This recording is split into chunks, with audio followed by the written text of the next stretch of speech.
تیرے صدقے میں آقا سارے جہاں کو دین ملا۔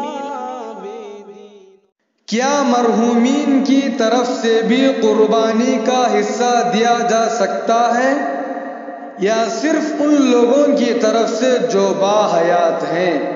محمد مشیر دلی سے پوچھتے ہیں۔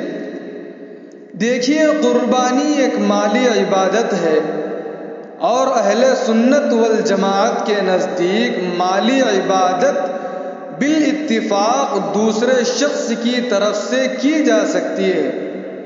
اگر میت کی طرف سے کی جائے یا ایسے زندہ شخص کی طرف سے جس پر قربانی واجب نہیں ہے تو یہ بطور ایصال ثواب کے ہوگی، اور ایسے زندہ شخص کی طرف سے اور اس کی اجازت سے کی جائے جس پر قربانی واجب ہے تو جس شخص کی طرف سے قربانی کی جائے اس کو ثواب بھی پہنچے گا اور فریضہ شرعی بھی ادا ہو جائے گا۔